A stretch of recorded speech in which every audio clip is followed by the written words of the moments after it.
Come to me, all you who are weary and burdened, and I will give you rest. Take my yoke upon you and learn from me, for I am gentle and humble in heart, and you will find rest for your souls. For my yoke is easy, and my burden is light. And the only self-description we have in all of the Gospels where Jesus describes it. Now, he says many things like, I am the gate, I am the good shepherd, I am that. But when it comes to defining and describing his character, this is the only description he gives. Come to me. You tired? You tired of banging your head up against a wall trying to impress God?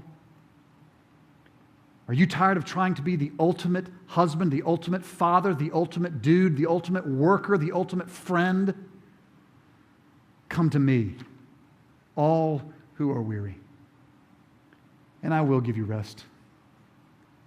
Take my yoke upon you and learn from me. Why? Because I am gentle and I am humble in heart. This is one of the most magnificent words in all the New Testament. The word means strength under control. The analogy that was used most often in classical Greek literature was of a stallion, a wild stallion horse that had all of its strength and grandeur, but that had been broken in so that now even the smallest of children can be placed on top of that horse, and that horse is to be trusted. When a bit goes into his mouth, it goes this way and this way. All of his strength, all of his magnificence, now under control. Jesus says, I am gentle. It's the same word that Peter uses when he writes to wives. Don't let all this outer beauty, don't get caught up in all this. You have it. Don't get obsessed with this. Focus in on this. A gentle, quiet spirit. Strength under control. Jesus says, that's me. And humble. This means stooping to serve. Jesus could have called down a legion of angels at any point to relieve himself of all of the pain and the torture, but he stooped to serve. And he laid there, and where they put him down, they nailed his hands into a cross and his feet, and they raised him up, and they shoved him into the ground. And he's looking down at those who are presently his enemies, who are mocking and screaming. And he cries out to the Father, forgive them. Even now, they don't know what they're doing. That's a biblical man.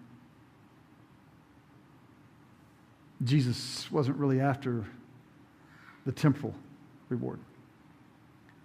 He was after the eternal reward, which was finally vindicating the name of God. No longer could the devil come and say, you are not gracious. You are not compassionate. You have overlooked sin all this time. You're not really just. He could no longer do it because the wrath of God had been poured out.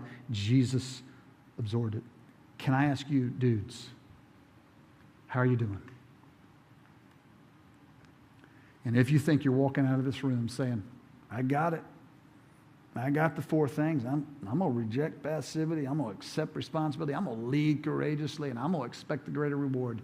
You are a fool. But Jesus says, come to me. I've already done it.